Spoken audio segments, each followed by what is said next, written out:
años este sitio no borrará la sangre de los que aquí cayeron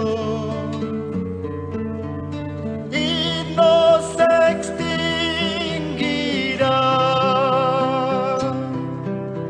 la hora en que caíste, aunque miles de voces crucen este silencio.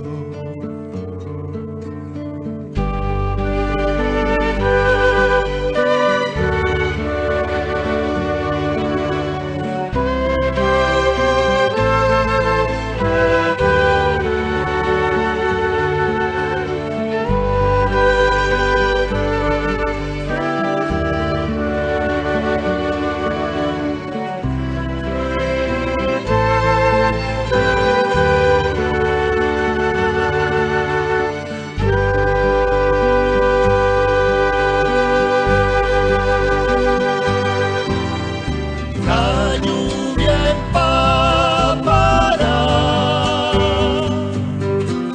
las piedras de la plaza,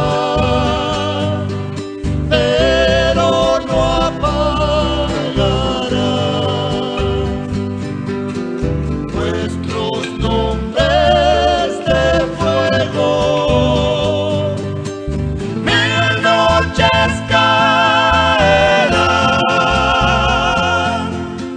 con sus alas oscuras sin destruir el día que esperan estos muertos, el día que esperamos a lo largo del mundo. Tantos hombres, el día final del sufrimiento.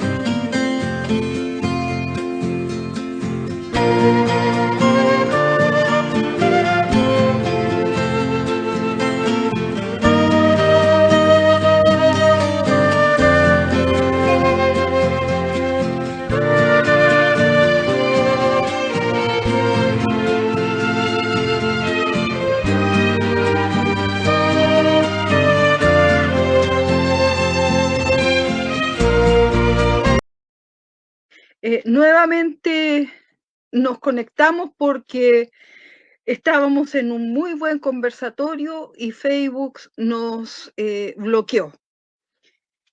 Hoy día, como Cabildo desde los Derechos Humanos, hacemos un homenaje a los compañeros del Partido Socialista que cayeron en la lucha en contra de la dictadura y sobre todo en la lucha por la construcción de una patria socialista. Hay muchos que les arrebataron su vida, pero vamos a centrarnos en esta oportunidad solamente en la primera dirección clandestina y en un compañero en específico que los va a representar a todos. El primer compañero que cayó fue Arnoldo Camus. Él combatió en los cordones industriales, salió con vida de ahí, pero al poco tiempo lo tomaron preso y murió, lo mataron. Después eso fue en 1973. En mayo de 1974 cayó el equipo de comunicaciones del partido, o sea, estaban recién tratando de organizarse y cae el equipo de comunicaciones. En esa oportunidad asesinaron a un compañero que era jovencito, él se llamaba Alejandro Parada, a él no lo nombran mucho. Hay algunos compañeros también de la dirección clandestina, como Joel Guayquiñir y Víctor Cérega. En 1975, en marzo, caen los compañeros, el compañero de Viña del Mar, que pertenece a nuestro ámbito, el compañero Ariel Mancilla Ramírez. Y luego, entre el 20 y 25 de junio, caen Ezequiel Ponce Vicencio, que era en ese momento el jefe máximo del Partido Socialista en clandestinidad, cae Ricardo Lagos Salinas, que era miembro de la Comisión Política, y el doctor Carlos Lorca Tobar.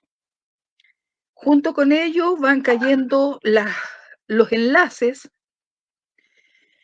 que eran las compañeras Michelle Peña, con 8 meses de embarazo, Carolina Wiff y Mireya Rodríguez. Y días más tarde, las jóvenes enfermeras Rosa Solís y Sara Donoso. De acá, de nuestra zona, destacamos al compañero Ezequiel Ponce Vicencio.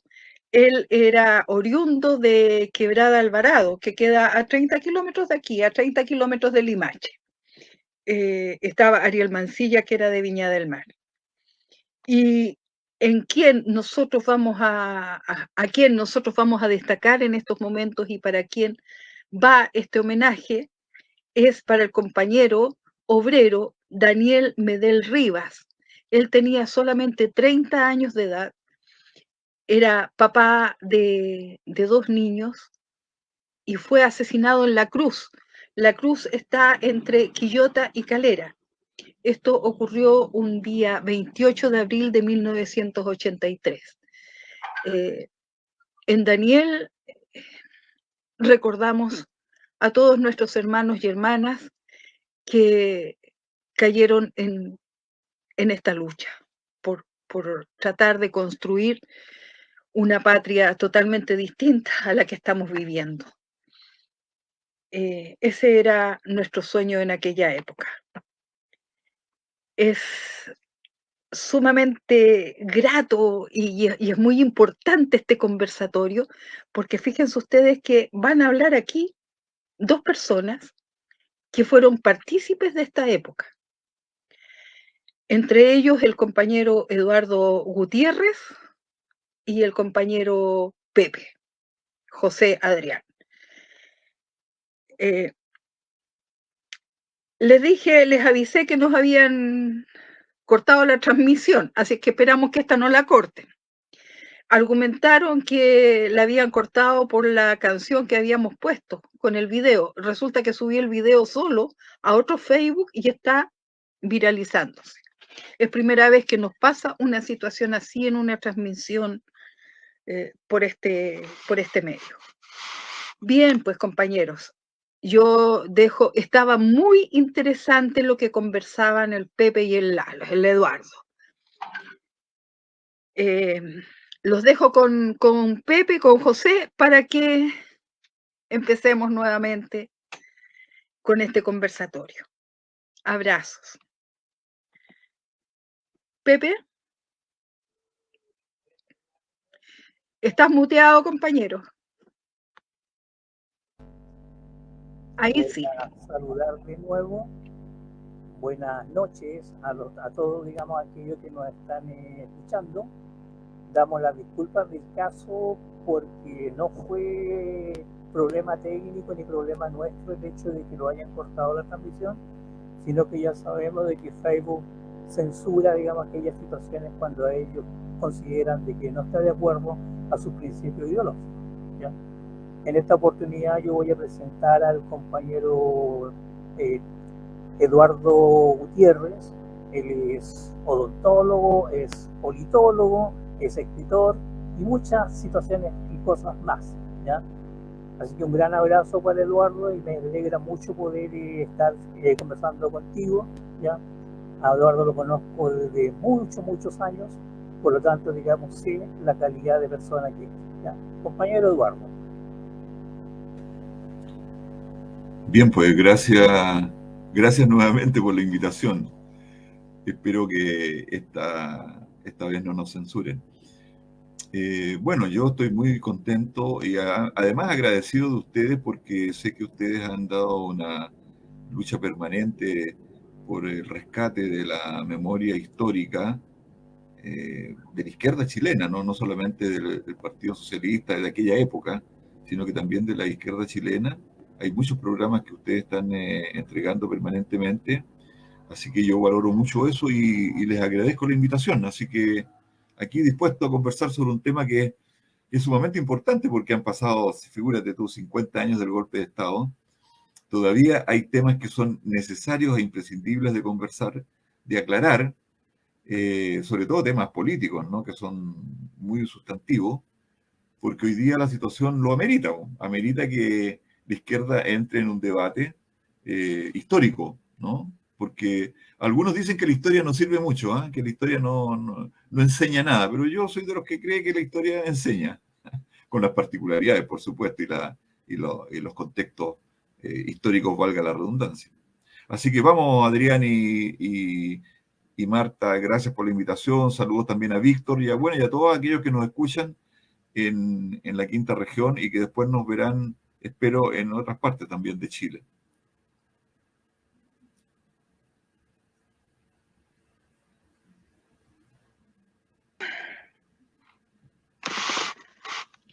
Préstame tu computador. Ahí viene Pepe. Préstame tu computador. Ahí estás al aire. ¿Qué pasó, compañero? Se me cortó el computador. Parece, no sé, parece que anda algo raro. Para mí que de la otra dimensión nos están aportillando. Ya, dale. Bueno, compañeros, voy a seguir. Espero de que no tengamos ningún problema adicional. Yo no soy Marta, por si acaso, soy José, estoy jugando un computador que no es mío, ¿ya? La primera pregunta que te había hecho adelante, que te lo vuelvo a hacer. O sea, ¿qué fue para ustedes o qué significó para ustedes el trabajo clandestino? Sobre todo, digamos, esta pregunta va para las jóvenes generaciones que de repente mistifican mucho lo que es la clandestinidad, ¿ya? Y de repente juegan a ser clandestinos. ¿Sí? ¿Sí?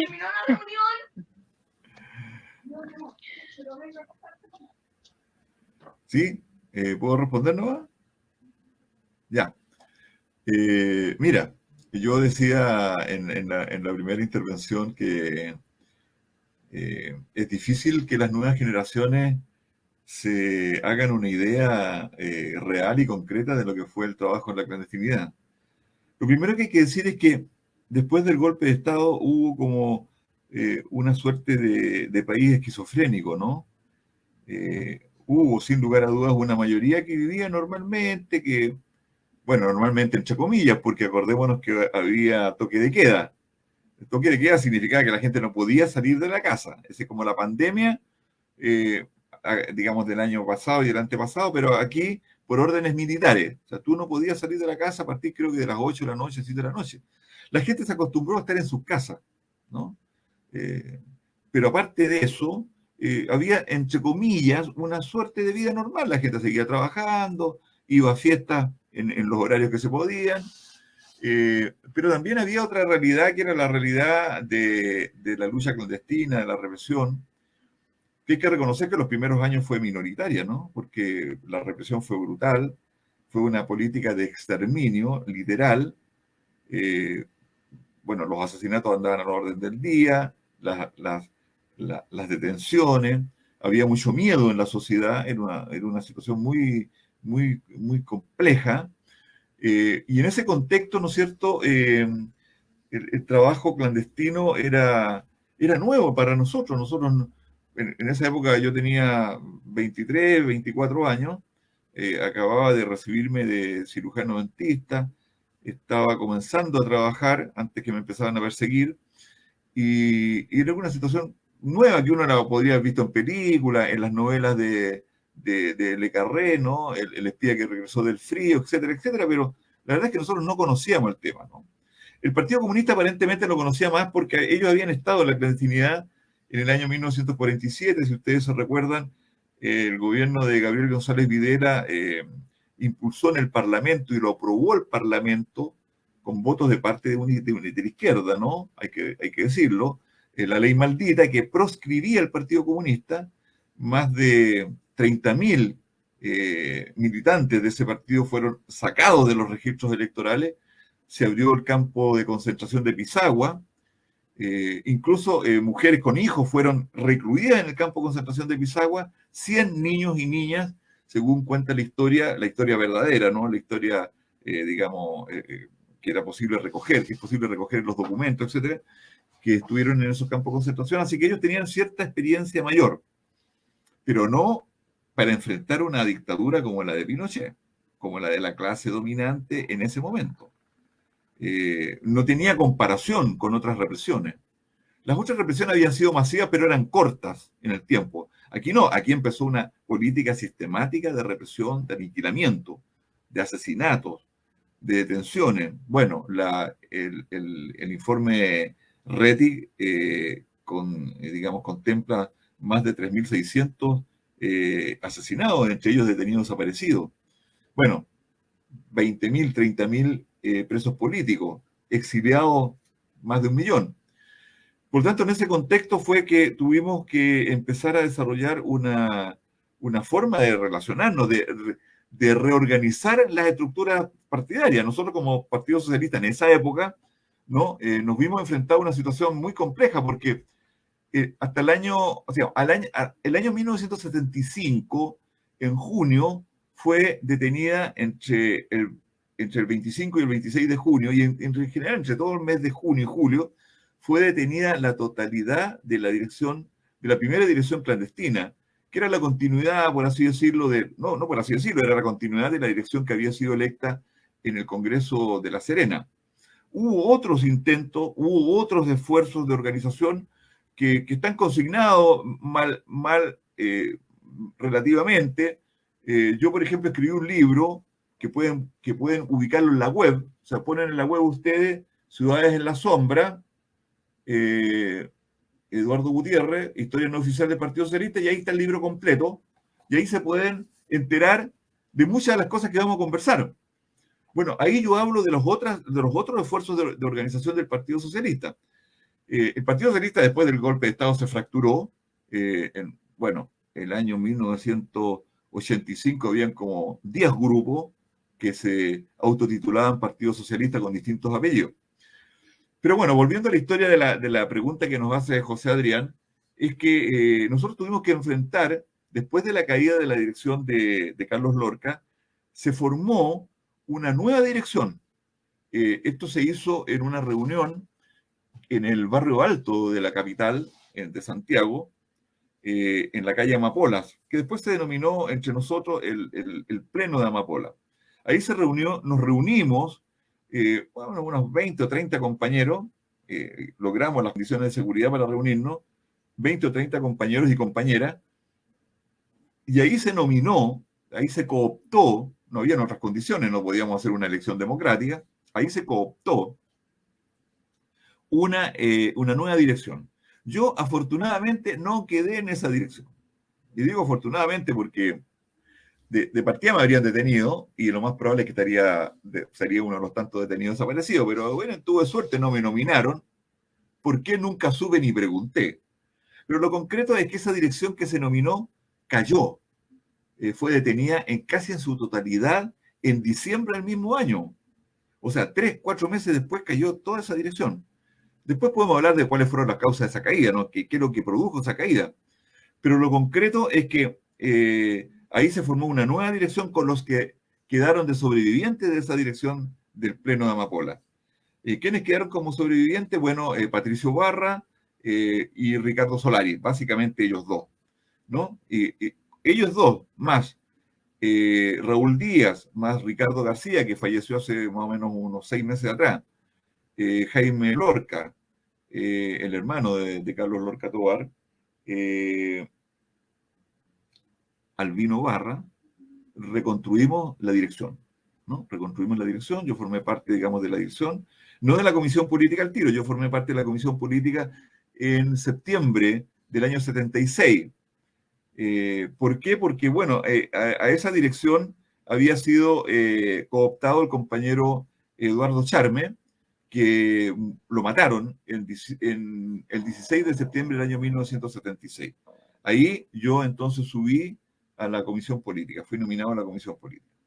Esa comisión política funcionaba, lo contamos en el video pasado, funcionábamos, bueno, por lo menos la mayoría en condiciones absolutamente de clandestinidad, o sea, fuera de la casa. Yo me separé temporalmente, estaba casado, me separé temporalmente, nadie sabía dónde vivía, nos movíamos en condiciones muy precarias, con muy pocos recursos, pero lográbamos sobrevivir. O sea, teníamos que sobrevivir, ¿no? Y teníamos que sobrevivir a pesar de que muchos compañeros, entre ellos compañeros que habían estado detenidos, nos rogaban que no fuéramos, porque nos tenían identificados con nombre, apellido, domicilio, mi casa la habían allanado, mi trabajo me lo habían allanado, o sea, me andaban buscando en los hospitales, o sea, estaba todo este grupo pequeño estaba identificado y perseguido, ¿no? Así que si nos lograban ubicar, o sea, hasta ahí nomás llegábamos. Y nosotros en esa época, bueno, éramos jóvenes, éramos resueltos, éramos valientes, con su dosis, digamos, de irresponsabilidad, si se quiere, o de mucha responsabilidad. Así que decidimos quedarnos en Chile. No, éramos soberbios además, no nos iba a asustar una dictadura.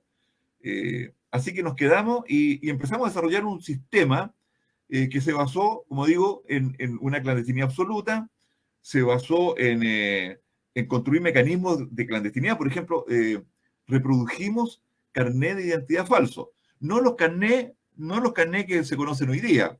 Ya en aquella época existían los primeros carnés plásticos. Los primeros carnés plásticos existieron en el año, me acuerdo, el año 70. Yo entré a la universidad y claro, el primer carnet era plástico. Pero anteriormente existían unos carnés que se llamaban carnés de librito, ¿no? Que eran estos carnés, ¿no?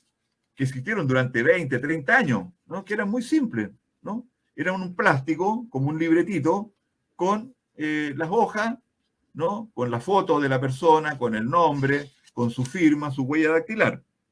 Entonces, ¿qué es lo que hacíamos nosotros? Nosotros agarramos estos carnés, porque de repente a la gente se le perdían y por ejemplo, en los locales, en las tiendas, en los locales de barrio, en el comercio de barrio, de repente estaban los carnés ahí para ver si alguien los reconocía. Entonces nosotros, si yo conozco a esta persona, me lo llevo. Y lo que hacíamos es que estos carnés los diluíamos en acetona con alcohol. Se metían en completo y salían limpios, le sacábamos la foto, poníamos una foto nuestra, dibujábamos el timbre lo dibujábamos o en una papa, ¿no? Tallábamos el timbre al revés, por supuesto, lo poníamos y listo. Ojo, en esa época, por ejemplo, yo era el encargado de organización a nivel nacional. Estamos hablando del año 76, 77, 78. Me tocó muchas veces viajar. Por ejemplo, yo viajaba a Arica. Pongamos el caso. Tomaba un bus. Al subir al bus, el ayudante del chofer me pedía el carnet. Y no me lo entregaba. Tomaba todos los datos, ¿no? Y se quedaba con el carnet. ¿Por qué se quedaba con el carnet? Porque habían sucesivos controles de pacos y de milicos en la carretera, ¿no? Y el carnet pasaba, o sea, no estaba mal hecho. O eran poco diligentes los pacos y los milicos, o no tenían mucha idea, no sospechaban que uno andaba con carnet falso. No. Llegábamos a Arica, nos devolvían el carnet y listo, y a la vuelta el mismo trámite, ¿no? Para ir a cualquier parte de Chile, te pedían el carnet de identidad. Así que, para que se den cuenta, ¿no? De que la cosa no era tan simple de decir, yo estoy en la clandestinidad, no. Fuera de la casa, fuera de la familia, etcétera, etcétera. Entonces, en esas condiciones nos tocó trabajar, ¿no? Y trabajar, ¿qué es lo que significaba trabajar en la clandestinidad? Significaba repartir documentos, significaba conseguir casas de seguridad, significaba reuniones múltiples. Estábamos todo el día, 2, 3, 4, 5 reuniones, no seguidas, sino que nos juntábamos en la calle o en un restaurante, ¿no? 3, 4 personas máximo. Teníamos una reunión de 1 hora y media, aprovechábamos de comer algo y listo, nos separábamos, nos poníamos de acuerdo en las sucesivas reuniones que teníamos que tener, se establecían las tareas, ¿ya? Repartir los documentos, sacábamos el diario Unidad de Lucha, empezamos a sacar un diario, claro, un boletín, ¿no? De 4 páginas, después de 8 páginas, que lo imprimíamos al principio, y lo seguimos imprimiendo. Bueno, tuvimos que armar un mecanismo de reproducción de documentos. Posteriormente empezamos a rentar oficinas, que era muy fácil, ¿no? Porque en aquella época había mucha confianza, no es como ahora que la desconfianza pero es suprema. En aquella época tú ibas, digamos, a una oficina y decías, yo quiero rentar la oficina, ya, señor, perfecto, pague. Lo importante que era que pagara. Fíjate tú, por ejemplo, que habían casas antiguas, ¿no? Que los dueños de esas casas antiguas construían piezas que muchas veces arrendaban para que la gente durmiera, pero también la arrendaban por oficinas, como talleres, ¿no? Todavía hay zonas de Santiago donde eso existe, ¿no? Casas antiguas convertidas. Bueno, los inmigrantes, muchos inmigrantes, ¿dónde viven? En esas casas, hoy día, en esas casas, entre comillas, en unas piezas, ¿no? Así que ese era nuestro trabajo y nuestras condiciones muy precarias, que comenzamos a resolver poco a poco, nos empezamos, digamos, a manejar mejor, pero bueno, el año 76 mataron a Eduardo Charme, el año 77 cayó el equipo de comunicaciones del partido, ahí está desaparecido el compañero Vicente García, ¿no? El hijo del dirigente sindical Vicente García, que murió hace como 10 años atrás, y por lo tanto la represión no paraba, o sea, era permanente, había que cuidarse todo el tiempo, esa es un poco la realidad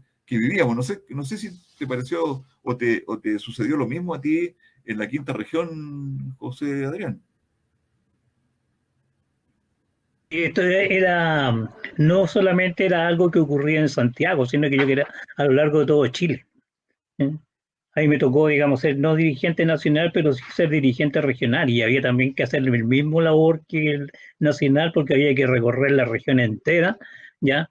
Y tal como tú dices, de repente, digamos, con carnet falso, nombres falsos, con leyendas falsas, etcétera, incluso como dice mi mujer, con esposas falsas, mujeres, porque había que engañar, digamos, como fuera a los esbirros de la dictadura, ¿no? Así que más o menos somos una historia parecidas, ¿no? Mira, la otra pregunta que te voy a hacer, que también te la había hecho adelante, que para mí es importante, y por la respuesta que me habías dado, es que el PS es una de las organizaciones que más mujeres pasaron por las mazmorras de la dictadura. Eso está comprobado a través de los escritos, a través de los libros y a través de la Comisión Walsh, ¿ya? Como también una gran cantidad de detenidas desaparecidas o asesinadas por la DINA. Según tu parecer, ¿el PS era menos machista que otras organizaciones políticas en cuanto a entregar responsabilidades de dirección a las compañeras? Mira, no lo había pensado, no había pensado ese tema, ¿no? Pero yo diría que nosotros ¿cómo te dijera? No pusimos el énfasis en que tenían que haber mujeres, ¿no? Que un poco lo diría, ¿no? Lo paritario. No, o sea, había muchas mujeres, había muchas compañeras que asumieron responsabilidades en la dirección. Mira, te puedo nombrar a Irma Moreno, por ejemplo. Te puedo nombrar a la compañera Nelda Panicucci, que era de Punta Arenas. Mira, muchas compañeras que eran de la dirección, además del Comité Central electo el año 71. El año 71, en el Congreso del Partido Socialista, se eligieron 55 integrantes, y yo creo que tienen que haber habido unas 10 compañeras. Pero no era por el problema de hoy día, ¿no? No era por... Yo creo que el Partido Socialista, al igual que la sociedad chilena, era machista, ¿no? Homofóbica, además. Pero había muchas mujeres, las mujeres asumieron muchas responsabilidades. Bueno, está lo que tú dices. Muchas mujeres fueron masacradas, muchas mujeres embarazadas fueron asesinadas por estos esbirros, ¿no? Por estas gloriosas Fuerzas Armadas, eso hay que decirlo, que después reconocieron que habían sido lanzados y lanzadas al mar. Y sin embargo, nadie investigó, bueno, ¿y quiénes fueron los responsables de esas masacres?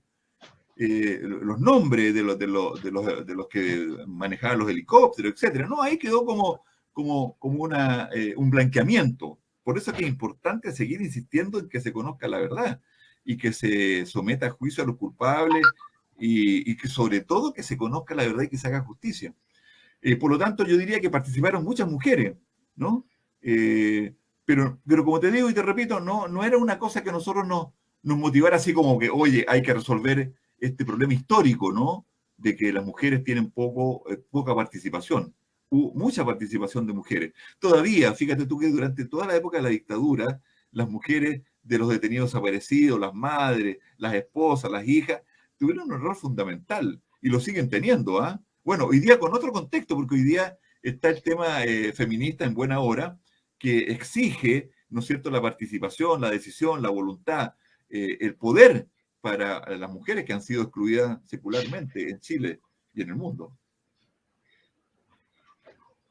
Bueno, acá en Valparaíso, yo te hacía la pregunta porque aquí en Valparaíso también ocurrió ese fenómeno, en el cual hubo mucha participación de las compañeras mujeres en puestos de dirección y en puestos de enlace, sobre todo, ¿ya?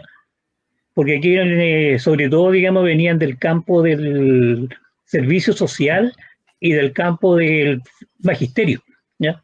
Entonces, la pregunta iba precisamente porque hoy día se piensa de que en el siglo XXI es cuando se le está dando participación a la mujer. Yo pienso que, por lo menos, digamos, en el caso de lo que fue el PS en la clandestinidad, la participación de la mujer fue muy importante y salvaron muchas vidas.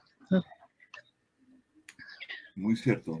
Fíjate, por ejemplo, en algún momento hay que escribir esa historia, ¿eh? Yo no sé si, fíjate que yo escribí una historia que la pueden bajar de internet, este libro que se llama Ciudades en la Sombra, historia no oficial del Partido Socialista. Este libro, si ustedes ponen este título en la web, lo bajan gratis, lo bajan sin problema, ¿no? Y aquí están todos los nombres de las personas que participaron, hombres y mujeres, parte de la historia que vamos a conversar ahora, pero que ahí está, ustedes la pueden bajar gratis. Esta edición fue del año 2002 y después salió una edición nueva el año 2003, 2004 por ahí, ¿no? Más de 2000 ejemplares. Entonces, es algo que hay que leer, interesante. Pero respecto a lo que tú decías, por ejemplo, fíjate, me estaba acordando de nombre, por ejemplo, está de integrante del Comité Central, clandestino, ¿ah? Por ejemplo, estaba la compañera Irma Moreno, que falleció, está la compañera María Lemina del Canto, estaba la compañera Laura Arangui, estaba, bueno, ya nombré a la compañera Nelda Panicucci de Punta Arenas, que también falleció. Bueno, se me quedan muchos nombres, ¿no? Pero bueno, por eso que digo, en algún momento va a haber que hacer una historia de la participación de las mujeres, muy importante. Mira, la siguiente pregunta que te voy a hacer para mí, digamos, es un poco dolorosa, porque el personaje lo conocí, no fuimos amigos, pero sí nos tocó trabajar juntos, ¿ya? Porque según algunos dirigentes de la época, el gran culpable de la caída de la dirección del PS del 1975 se llamó Jaime López, el cual incluso luego de la desaparición de la dirección de Ezequiel Ponce fue designado secretario general de la organización. ¿Cuál es tu opinión al respecto? Mira, lo primero que habría que decir es que jamás Jaime López fue nominado secretario general de la organización, ¿eh? Eso es falso. Primera noticia por lo menos aparece, digamos, en uno de los escritos de un... Yo no me acuerdo en este momento el nombre del autor, pero te lo voy a mandar. No, eso no es cierto. No, lo que sí es cierto es que él es el responsable de la caída de la dirección de diciembre del año 1975. O sea, eso no hay ni una duda, ¿no? Hay antecedentes, hay libros. Fíjate tú, por ejemplo, Juan Azócar, que es un periodista, escritor, escribió un libro sobre la historia de esa dirección del año 75, y de Carlos Lorca, donde él relata, ¿no?, las tropelías de este personaje, que era un personaje muy particular, ¿no? Era un tipo un tanto mitómano. La verdad es que yo no lo conocía, nunca lo conocí. Lo vine a Yo lo conocer. conocí porque era del puerto, ¿ah? Claro. Era de acá de Valparaíso, entonces por eso te digo que a mí me tocó trabajar con él. Entonces, por eso que para mí fue doloroso cuando supe la historia respecto al doble trabajo y de infiltración que estaba haciendo y que hizo.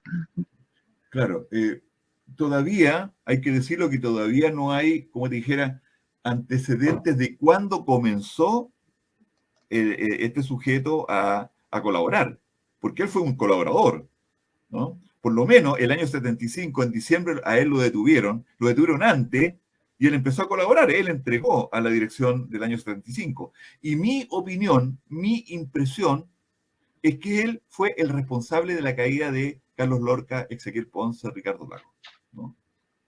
Esa es mi impresión, porque no hay otra hipótesis, ¿no? No hay otra hipótesis de la seguidilla de caídas que hubo en esa época, que terminaron con la vida de Ariel Mancilla, que, bueno, del compañero Serega, de la cual solamente se salvó, yo te digo, de lo que recuerdo, y hay que hacerle un homenaje al compañero Gustavo Ruz, ¿no?, que él fue integrante de la comisión política electa en el año 71 en La Serena, fue detenido el año 74, si no me equivoco, posteriormente fue liberado, estuvo en el exilio, pero a él siempre lo borran, ¿no?, los registros oficiales del PS, porque el PS oficialmente nunca habla de estos temas, nunca habla, digamos, de la contingencia armada de esa época, etcétera. Tratando de olvidar la historia. Yo quiero además hacer una propaganda, porque yo acabo de publicar una novela que se llama El pasado está a la vuelta de la esquina, que se puede adquirir en Valparaíso, en Viña. Estoy tratando de ubicar el ejemplar, pero no lo tengo por acá a mano. En el intertanto lo puedo ubicar y se lo muestro, que es una novela que es una novela ficticia, histórica, pero que relata un poco esos hechos también, ¿eh? Yo creo que es interesante también tenerla y leerla, junto con este libro de La ciudad en la sombra. Bueno, pero efectivamente este sujeto colaboró, no se sabe cómo terminó, no se sabe incluso ni siquiera si está vivo. Hay algunos compañeros que dicen que todavía está vivo, otros lo dan por muerto porque ya no le sirvió como colaborador a la dictadura. Hay antecedentes de él del año 78, 79, 80, que lo vieron en distintos lugares. Participó en interrogatorios, ¿no? Por ejemplo, participó en el interrogatorio del compañero Ricardo García de la Juventud del año 78, que fue detenido. O sea, 3 años después de la detención de la dirección, participó en interrogatorio. Así que es un hecho indesmentible. Pero lo que está claro es que no fue el único colaborador, entre paréntesis, ¿eh? Porque también colaboró una compañera, entre comillas, que se llama Luz Arce, que ella incluso escribió un libro donde confesó su participación, ¿no? Una compañera que se quebró en el interrogatorio y empezó a colaborar con todo, ¿eh? O sea, participó en tortura, etcétera, etcétera. O sea, un vuelco de 180 grados. Eso es lo que podríamos decir de esa época. Este compañero fue expulsado por todos los antecedentes que se conocieron el año 76 o 77, lo expulsó el propio Carlos Altamirano, ¿no? Con el aval nuestro, por supuesto, si nosotros no teníamos ninguna duda. Siempre hay compañeros, pero cada vez menos, que decían que no era cierto, etcétera, porque habían sido amigos de él, ¿no? Pero bueno, los hechos eran indesmentibles.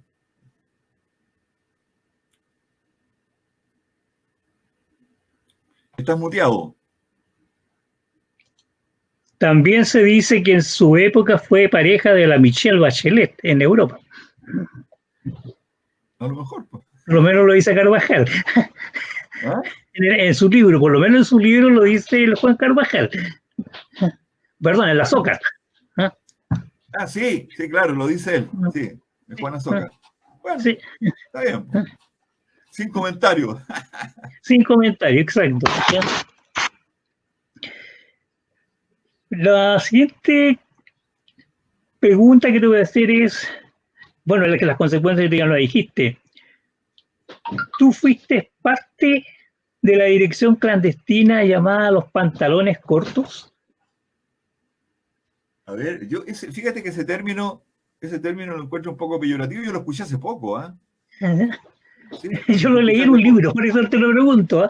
Claro, no, o sea, nosotros éramos Mira, lo que yo supe que en alguna época nos denominaron la patrulla juvenil, pero no es tan así, porque fíjate tú, por ejemplo, en la dirección participaba Albino Barra, que había sido diputado, había sido dirigente de la CUT, un compañero que en esa época debe haber tenido cercano a los 75, 80 años, ¿no?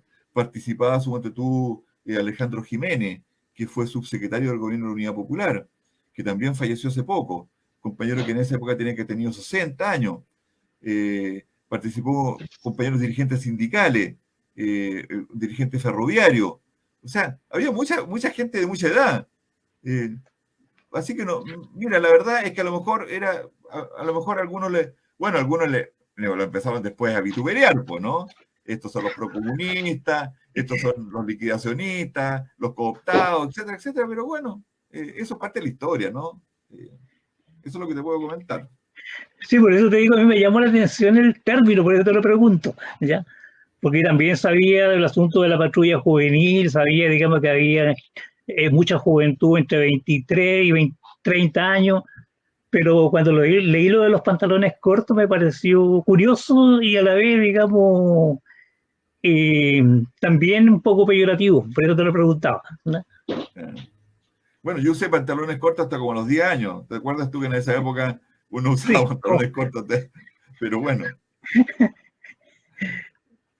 Bueno, a casi medio centenario del golpe cívico-militar, ¿crees que valió la pena que se hayan sacrificado valiosas y brillantes vidas de seres humanos, teniendo en cuenta de la tradición que fueron objeto de parte de las cúpulas del PS ahora después, digamos, de la caída de la dictadura cívico-militar?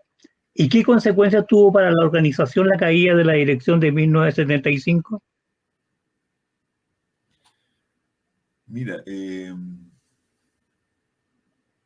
bueno, las consecuencias, parto por la última parte de la pregunta, las consecuencias fueron, digamos,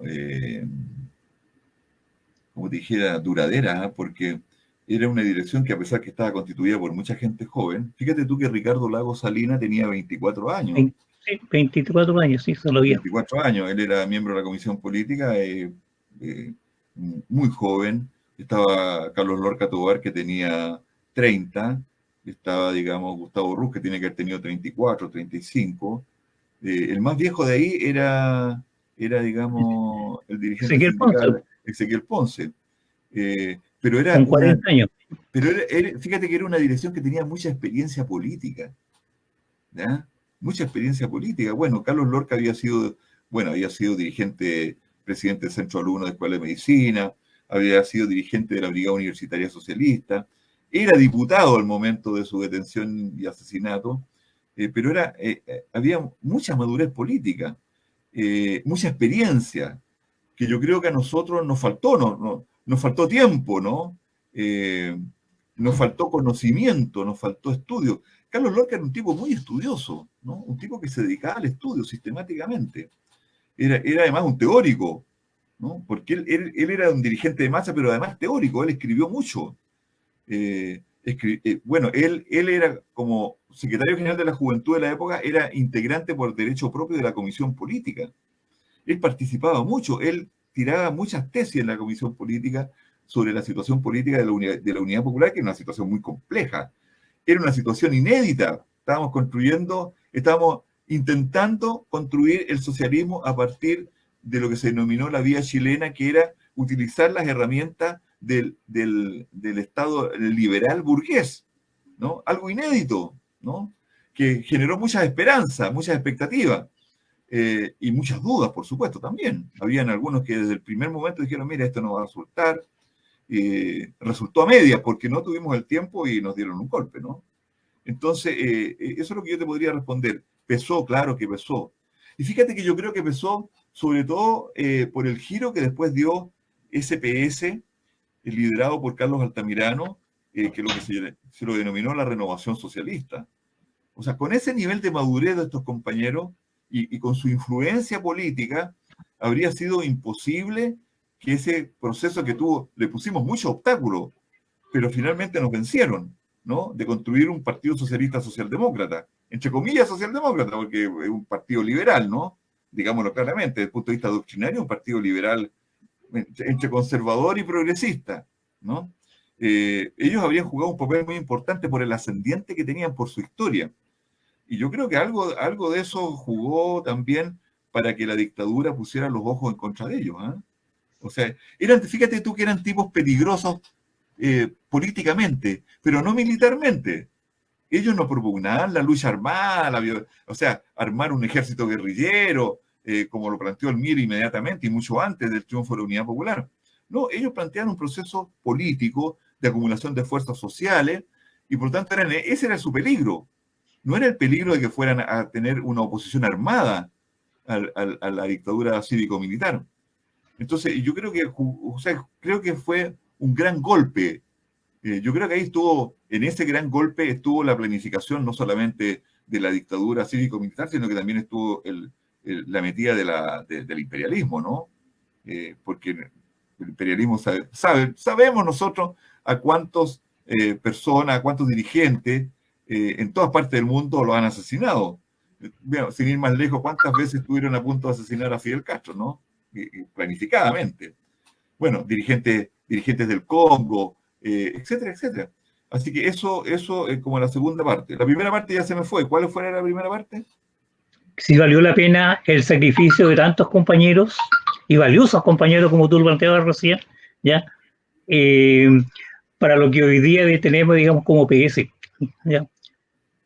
Es que en esa época uno no podía prever, o sea, lo que uno podía prever en esa época es que iba a ser una lucha larga, en contra de la opinión de los primeros días del golpe. O sea, en los primeros días del golpe muchos pensaron, hay documentos, ¿no?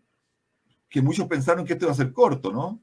El mismo Clodomiro Almeida me lo confirmó, me lo confesó. Mire, yo siempre pensé que esto iba a ser una cosa de 2 años máximo.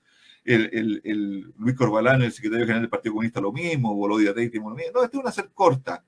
Fíjate que incluso Miguel Enríquez, hay documentos de él, donde dice que esto también va a ser corto, no tiene ni una posibilidad.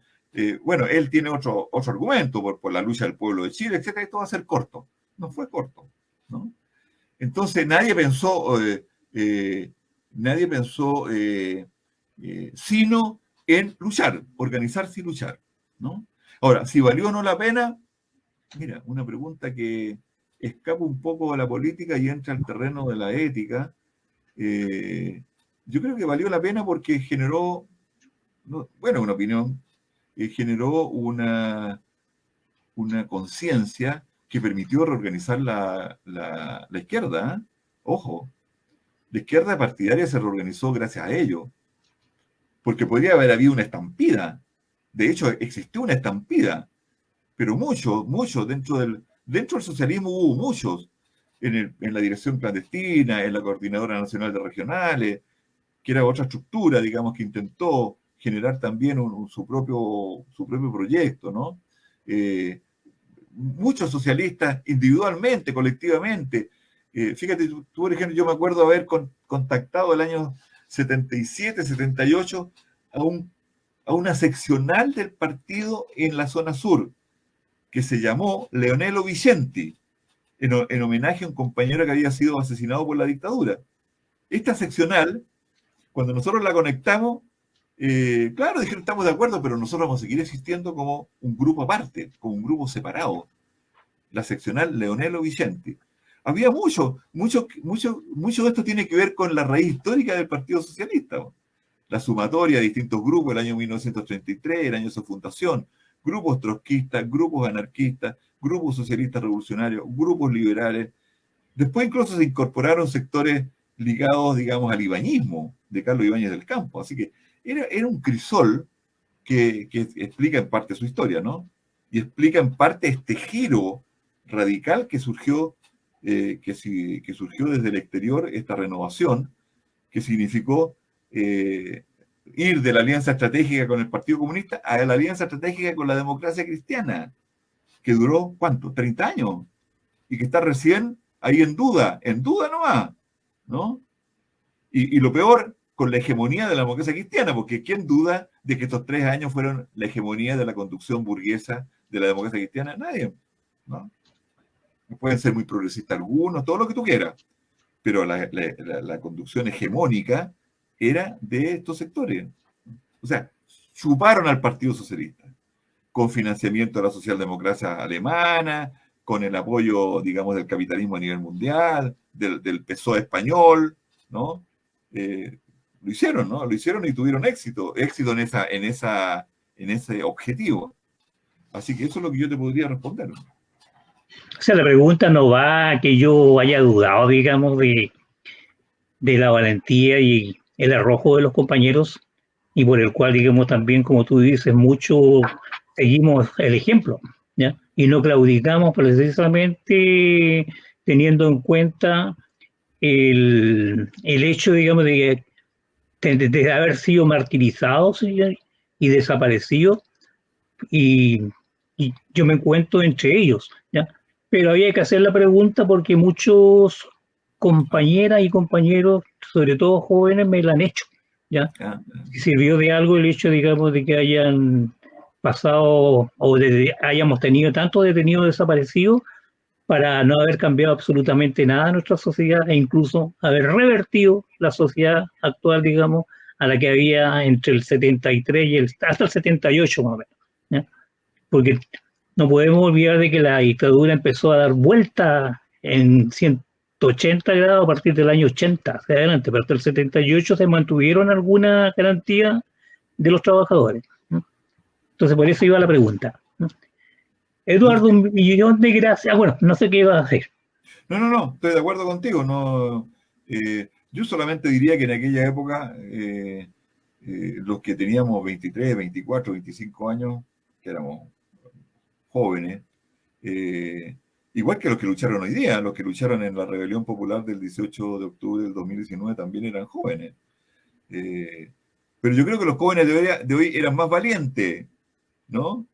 Porque enfrentaron a las Fuerzas Armadas, etcétera, etcétera. Yo pensé cuando se declaró el estado de emergencia de Piñera y sacó los milicos a la calle, yo dije, hasta aquí no más llegó la cosa. Y no, siguió. Bueno, el año 1983 comenzó también una rebelión, ¿no? Y en esa rebelión nosotros participábamos, también mataron compañeros, las Fuerzas Armadas mataron, me acuerdo, el 11 de julio del año 1987, en la última jornada de protesta mataron a 17 compañeros y compañeras, ¿no? Entonces, pero en aquella época nosotros éramos soberbios además, pues no, aquí no nos van a vencer, pero además estaba el contexto internacional, ¿no? O sea, existía la Unión Soviética, en Vietnam se luchaba y se venció. Fíjate, había un contexto internacional absolutamente distinto. Nicaragua. Bueno, estaba Nicaragua, donde socialistas combatieron, ¿no? Estos socialistas combatieron no solamente el 11 de septiembre, sí. En Indumet. Yo lo de los cordones industriales lo pongo en duda. Yo estoy haciendo una historia, una biografía de Allende, y claro, se intentó, pero no se combatió porque no habían condiciones, ¿no? Pero sí se combatió en Indumet, que es la industria metalúrgica de la zona sur, y se combatió en otros lados. Concentrado, digamos, el equipo militar del PS. Claro. Y después, digamos, se combatió en Nicaragua. Los tiempos no alcanzaron para reproducir ese combate acá en Chile.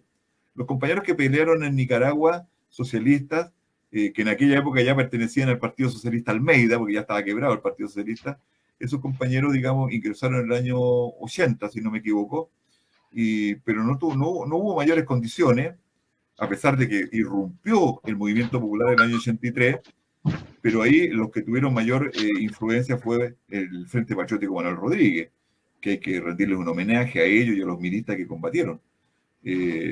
Pero los socialistas que combatieron en Nicaragua, bueno, algunos los mataron, por cierto, en Nicaragua, también hay que escribir una historia. Se han escrito historias, ¿no? Pero no han tenido la difusión necesaria.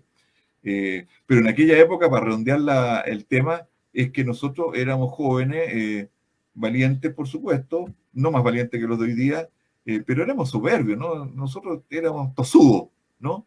Pero además con convicción ideológica, ¿no? Con convicción ideológica. O sea, entendíamos que aquí había que seguir luchando contra el imperialismo, que no nos iban a obligar, etcétera. Eso es. Te doy las gracias, Eduardo, por esta clase magistral que nos has dado respecto a la historia del Partido Socialista. A lo menos yo tengo uno de tus libros, el segundo lo tengo, como todavía no he podido encontrarlo en alguna librería, pero no va a faltar la ocasión en que lo compre. ¿Ya? Está en la librería Antártica, y en la librería la Feria Chilena del Libro en Valparaíso y en Viña. Ya, porque la Feria Chilena del Libro le pegan cada palo, compa. Está como a 14 lucas o 12 lucas. En la Antártica yo creo que está un poquito más barato. Así que Sí, voy a ir. sí. ¿Ah? ¿Ya? Sí. Así que espero encontrarnos en otra conversación, porque esto no fue conversatorio, tiene que ser una conversación, ¿ya? En la cual nos sigas contando parte de lo que fue la historia de nuestro país. ¿Ya? Sí. Oye, yo quiero decir solamente de que te planteé, Pepe, la posibilidad, lo verán, por supuesto, de hacer un conversatorio sobre el tema actual, sobre el tema del plebiscito, etcétera, etcétera, sobre la nueva constitución. Yo creo que es un tema álgido, importante, y que se conozcan las distintas opiniones que hay. Bueno, gracias a ti, gracias a Martita, gracias a Víctor, un saludo al esfuerzo que ustedes hacen permanentemente. Me saco el sombrero porque hay que tener energía para hacerlo. Ustedes son jóvenes, pues, compañeros, o sea. Sí, compañeros, recuerde que tenemos la misma edad, usted también es joven. Claro. Nacimos el mismo año, así que... Ya, Pepe. Un abrazo, Eduardito, y ahí nos estamos viendo. ¿Ya? Listo. Chao, chao. Y tengo que dar un aviso, que el lunes aparecemos con una nueva radio a través del Cordón Marca Marca a partir de las 21 horas. Así que para que también, digamos, estén atentos a aquellos que nos escucharon hoy día, a que nos sintonicen el próximo lunes. Así que ese es el aviso. ¿Cómo pueden enviar este video? ¿Lo van a enviar a través de las redes? No te escuchan. ¿Lo van a enviar a través de las redes, este video que hicimos ahora? No, mira, este video está en la página de Facebook del Cabildo. Ah, ok. Sí, claro. Y el Cabildo es parte del Cordón Marca Marca. Sí. Que es una coordinadora de distintas organizaciones territoriales y sociales de la provincia de Marca Marca. Sí, pues sí, he participado en los conversatorios ahí, en aquella época, hace unos años atrás, antes de la pandemia. Sí, y le tomo la palabra para el conversatorio sobre lo que viene. Muy bien, pues, compañero, ahí estaré esperando. Pero en agosto, primero hay que leer el documento final. Sí, pero el documento final sale luego, sale el 4 de julio. Sale el 4 de julio. El lunes, el próximo lunes creo que es, o 2 lunes más. 10 días más. Ya. Compañero. Ya, compañero, nos estamos viendo, cuídese. Ya igualmente. Lo necesitamos. Eso. Chao, chao. Chao, chao.